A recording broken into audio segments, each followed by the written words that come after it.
What happens when one of the most feared warriors in animation faces the literal embodiment of death itself? On one side, we have Tai Lung, the unstoppable snow leopard from Kung Fu Panda, a warrior so powerful he escaped a prison designed to hold the most dangerous fighter in China. On the other side, we have Death. And I don't mean this metaphorically, or rhetorically, or poetically, or theoretically. He's Death, straight up. He is a calm, terrifying presence who hunts legends when their time is up. But today, we're not just asking who wins in a fight, we're asking a different question. Who has the stronger aura? Which character dominates the screen the moment they appear? Which one makes other characters and the audience feel genuine fear? Let's break it down. Before comparing them, we need to define what aura means. Aura isn't just strength, it's the psychological weight a character carries. It's when a character walks into a scene and everything changes.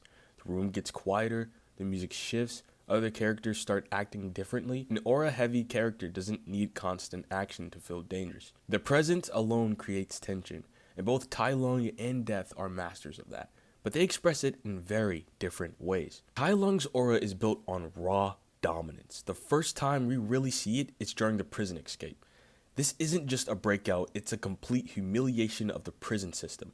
Hundreds of guards, giant chains, a fortress built specifically to contain him, and Tai Lung dismantles it by himself. The choreography makes him feel unstoppable. Every movement is precise. Every attack lands with purpose. And the guards aren't just losing, they are terrified.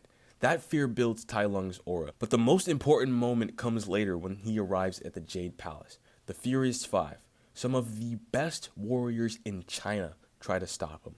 And what happens? He defeats all of them, one by one, in a fight that makes it clear he's operating on an entirely different level. But Tai Lung's aura doesn't just come from strength. It also comes from betrayal.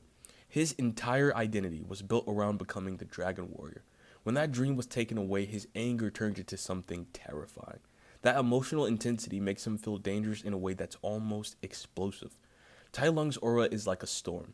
Fast, violent, unstoppable. But that's where Death is different.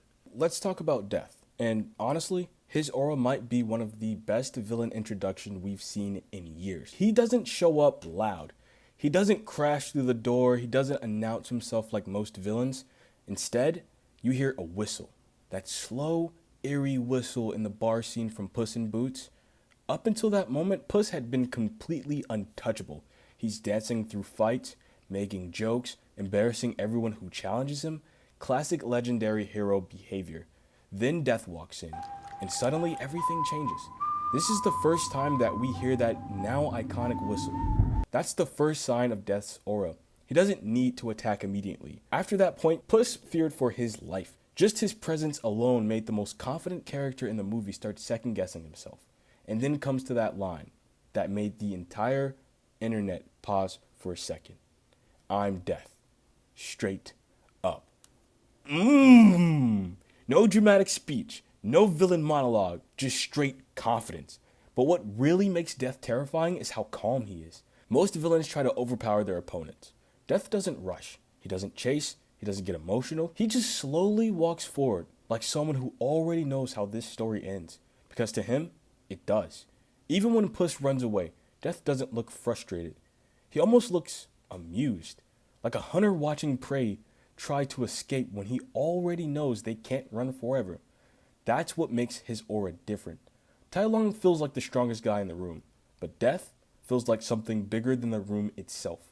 Not just a fighter, not just a villain, but an inevitable force that eventually catches everyone.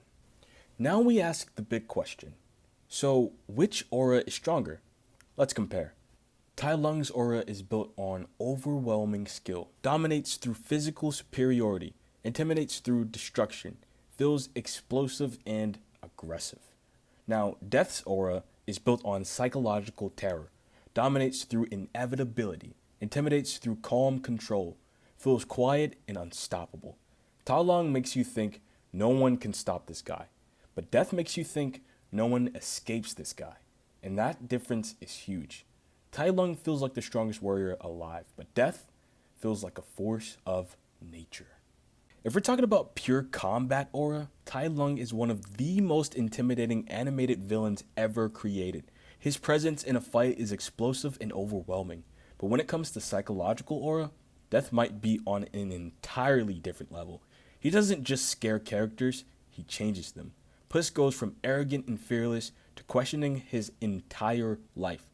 That's the power of Death's aura. So, in an aura battle, Tai Lung dominates the battlefield, but Death dominates the mind.